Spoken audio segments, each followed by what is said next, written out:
श्री स्वामी समर्थ. जय जय स्वामी समर्थ. ओम नमो आदेश.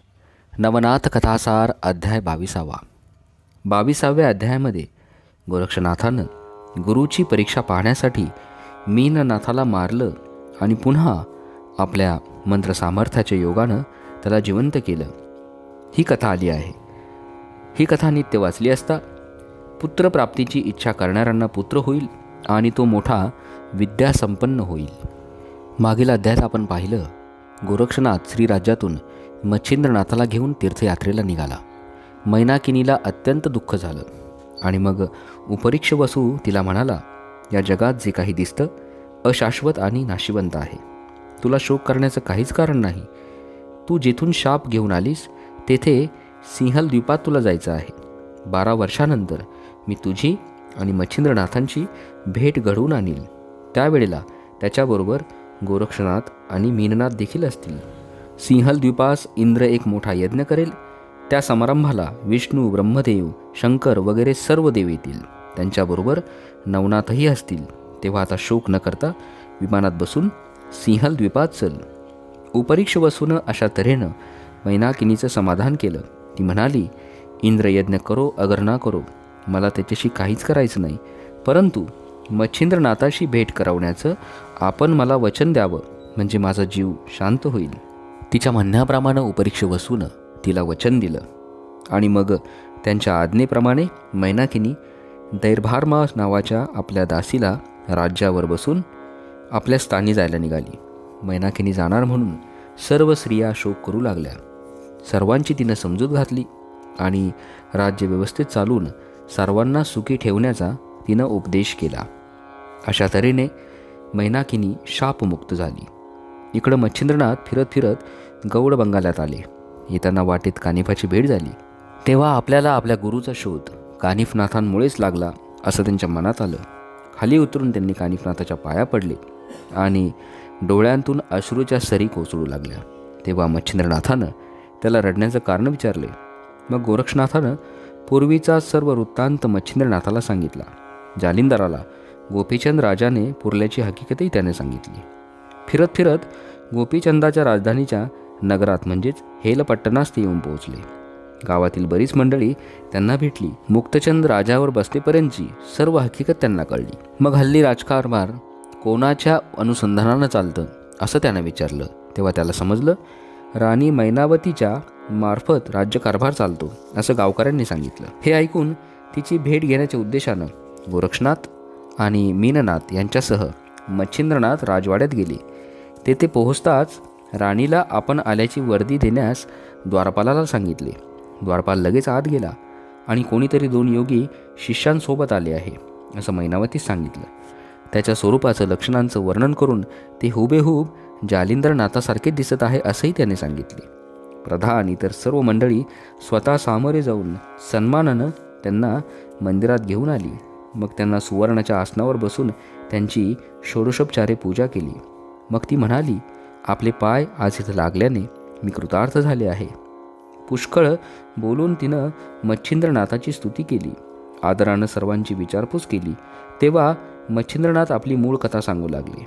मी उपरीक्ष वसूचा मुलगा, मला मच्छिंद्रनाथ म्हणतात. सर्वात समर्थ अशा दत्तात्रयानं मला अनुग्रह देऊन उपकृत केलं. जालिंदरनाथासही त्यांनीच उपदेश केला. जालिंदरनाथ हा माझा धाकटा गुरुबंधू आहे. त्याची इथे झालेली अवस्था ऐकून मी रागाने येत होतो, परंतु इथला प्रकार मला ग्रामस्थाकडून कळला. तुझ्या उत्तम गुणांबरोबर तुझी प्रशंसा करावी तितकी कमी आहे. मला खूप समाधान वाटलं. तू जन्मास आल्याचं सार्थक करून त्रैलोक्यामध्ये सत्कीर्तीचा झेंडा लावला आहेस. त्यामुळं तुझी 42 कुळे उद्धरलीस. तू धन्य आहेस. अशा प्रकारे नाथाने पुष्कळ स्तुती केल्यावर मैनावती त्यांच्या पाया पडली आणि म्हणाली, महाराज, हे सर्व आपल्या कृपादृष्टीने झाले आहे. मग मोठ्या सन्मानानं त्यांचं भोजन झालं. मग ती तिघही जण तिथे 3 दिवस राहिली. पुढे निघाली. हेलपट्टणाहून निघाल्यावर गोरक्षनाथ आणि मीननाथ यांच्यासह मच्छिंद्रनाथ फिरत फिरत जगन्नाथ क्षेत्रास गेले. तेथेही ते 3 रात्री राहिले. पुढे निघाले. मग ते फिरत फिरत सौराष्ट्र गावी वस्तीला राहिले. दुसऱ्या दिवशी सकाळी गोरक्षनाथ भिक्षेसाठी गावात गेला. तेव्हा मीननाथ अजून निजलेला होता. तो उठल्यावर मच्छिंद्रनाथानं त्याला शौचाला बसवली. इतक्यात गोरक्षनाथ भिक्षा मागून परत आला. तो आलेला पाहताच मच्छिंद्रनाथानं त्याला मीननाथाला स्वच्छ करावयास सांगितले. मीननाथ लहान असल्यानं त्याचे सगळे हातपाय भरून गेलेले बघून गोरक्षनाथाला किळस वाटली. त्याच्या मनात आलं, आपल्यासारख्या संन्याशाला हा खटाटोप कशासाठी हवा. त्यानं मच्छिंद्रनाथाला श्रीराज्यातील कृत्यासाठी पुष्कळ नावं ठेवली. त्या रागाच्या आवेशात गोरक्षनाथ मीननाथाला घेऊन नदीवर गेला.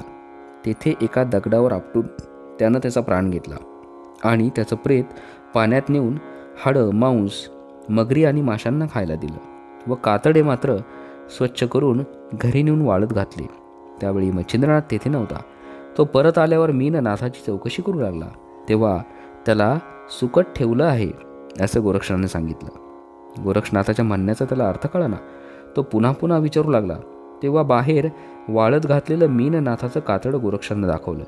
ते बघून मच्छिंद्रनाथ धाडकर जमिनीवर कोसळला. मीननाथाची अवस्था बघून तो गडाबाळा लोळू लागला, शोक करू लागला, डोकं आपटू लागला आणि एकीकडे तो त्याच्या गुणाचं वर्णन करू लागला. गुरुची ही अवस्था बघून गोरक्षनाथ गुरुजवळ गेला. त्यांचं सांत्वन करून म्हणाला, गुरुराज, आपण असे अज्ञानात का शिरता. तुम्ही कोण, मुलगा कोणाचा, असे रडता काय. कोण मेला आहे. जे नाशवंत असते त्याचा नाश होतो. शाश्वतास मरण नाही. तुमचा मीननाथ कधीच मारायचं नाही. अस्त्राने, अग्नीने, वाऱ्याने, पाण्याने किंवा कशाही प्रकारे त्याचा नाश होणार नाही, कारण तो शाश्वत आहे. अशा प्रकारे गोरक्षानं पुष्कळ सांगून पाहिले, परंतु मायेमुळे मच्छिंद्रनाथाला रडू आवडेना. मग गोरक्षनाथानं संजीवनी मंत्राचा प्रयोग करून भस्माची चिमूट मीननाथाच्या कातड्यावर टाकली. लगेच मीननाथ उठून उभा राहिला आणि उठलेला पाहताच मच्छिंद्रनाथानं त्याला प्रेमभराने मिठी मारली. त्याला पोटाशी धरले. त्याचे मुके तो घेऊ लागला. लाडीवाळपणे त्याच्याशी बोलू लागला आणि त्या आनंदात ते त्या दिवशी तेथेच राहिले. दुसऱ्या दिवशी गोरक्षनाथानं मच्छिंद्रनाथाला विचारलं, तुमची शक्ती अशी आहे की निर्जीवासही सजीव करून एका क्षणात अनेक मीननाथ तुम्ही निर्माण करू शकतात. असं असतानाही आपण रडण्याचं कारण काय. तुम्हाला असं रडताना बघून मला खूप आश्चर्य वाटलं. तेव्हा मच्छिंद्रनाथ म्हणाले, प्रथम तू त्याला का मारले ते सांग. तेव्हा गुरुला तो म्हणाला, मी केवळ तुमचा लोभ पाहावायसाठी त्याला मारलं.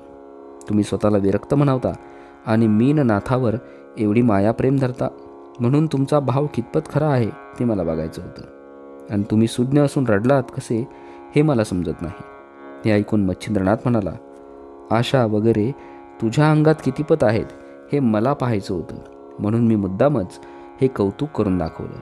तसंच ज्ञान, अज्ञान, शाश्वत, अशाश्वत हे तुला कितपत कळलं आहे याबद्दल मला शंका होती आणि ती शंका मी या प्रसंगानं काढून घेतली. हे सर्व ऐकताच आपल्या प्रसादाचाच हा सर्व प्रताप आहे असं म्हणून गोरक्षनाथ गुरुच्या पाया पडला. श्री स्वामी समर्थ. श्री गुरुदेव दत्त. ओम नमो आदेश.